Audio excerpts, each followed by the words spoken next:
Hello সুপ্রিয় দর্শক, আসসালামু আলাইকুম। সবাইকে আন্তরিক ধন্যবাদ ও অভিনন্দন।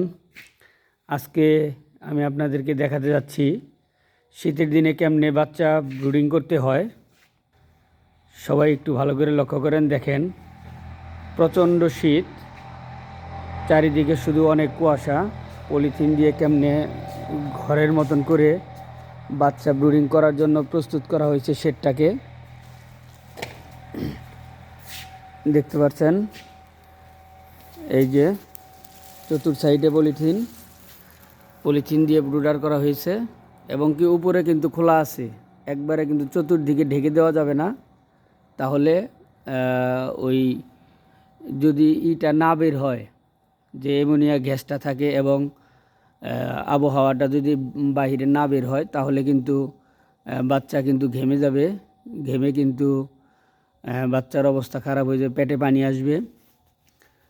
তাই সবসময় সতর্ক। এই যে দেখেন ব্রুডারের উপরের এই যে ঢাকনাটা দেখেন, এই ঢাকনাটা কিন্তু খুলে দেওয়া হয়েছে, কারণ অতিরিক্ত তাপ হলে ওইখান থেকে কিন্তু বের হয়ে যাবে চতুর সাইডে, এবং কি উপরেও কিন্তু খোলা। ভালো করে লক্ষ্য করে দেখেন, পাতলা পলি দিয়ে ঢেকে রাখা হয়েছে। এই যে ব্রুডারটা, প্রত্যেকটা ব্রুডারের উপরের এই যে ঢাকনাটা খোলা আছে। ভালো ব্যাপার, আজকে রাত্রে বাচ্চা আসবে, সেই কারণে সেটটা একদম সম্পূর্ণ প্রস্তুত হয়ে গেছে। আপনারা যদি শীতের মধ্যে এরকম করতে চান, তাহলে এইভাবে পলিথিন দিয়ে চতুর সাইডে ঢেকে মাঝখানে ভাল্ব লাগিয়ে দিবেন। প্রত্যেকটা ব্রুডারে কিন্তু আপনার 4টা করে ভাল্ব আছে, দেখতে পাচ্ছেন। 2টা দিছি 200 ওয়াট আর 2টা দিছি 100 ওয়াট, মোট 4টা করে ভাল্ব আছে।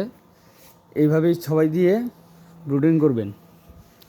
আর তুষ এইখানে দেখতে পাচ্ছেন, এই যে পেপার দিয়ে দিছি, পেপারের নিচে কিন্তু এইখানে পুরা প্রায় 1-1.5 ইঞ্চি, প্রায় 2 ইঞ্চির মতন কিন্তু আমরা তুষ দিয়ে ওই তার উপরে কিন্তু পেপারটা বিছিয়েছি। কারণ হইল যে যদি তুষ কম দেওয়া হয়, তাহলে কিন্তু নিচ থেকে ঠান্ডাটা উঠে আসবে।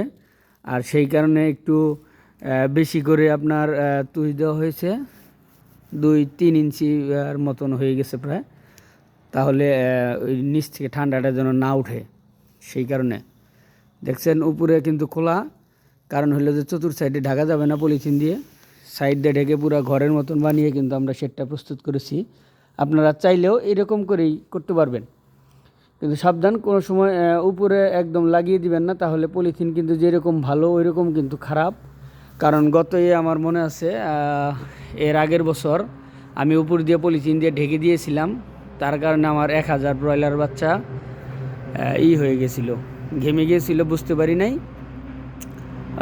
ওই লাগাই দেওয়ার পর রাত্রে একটু ঘুমাই পড়ছি, তারপরে 2-3 ঘন্টা পরে উঠে দেখি যে বাচ্চা ঘাইমা একদম পাকগুলা ভিজা ভিজা হয়ে গেছে। তখন কিন্তু ওই বাচ্চা, আমার 1000 বাচ্চার মধ্যে কিন্তু এন্টারাইটিস, তারপরে পেটে পানি ধরা, অনেক প্রবলেমে আমি ওটা ভুগছি।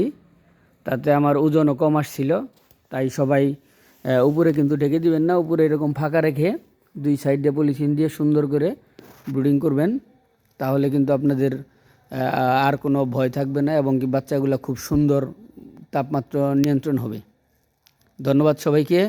সবাই যদি এইভাবে করতে চান, তাহলে আমার মতো করে দেখে, আর যদি হয় তাহলে কমেন্টে আমাকে জানিয়েন বা দিয়েন, তাহলে আমি আপনাদেরকে রিপ্লাই করে বা আরও ভালোভাবে বোঝানোর জন্য করব।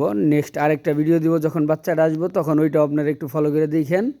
ওই বাচ্চা আসার কিছুক্ষণ, হয়তো আর 1 ঘন্টা পরে বাচ্চা আসলে আমি বাচ্চাটা এখানে নামিয়ে দিব, নামানোর পরে আরেকটা ভিডিও করে আপনাদেরকে দিয়ে দিব। সবাই ভালো থাকবেন। আসসালামু আলাইকুম।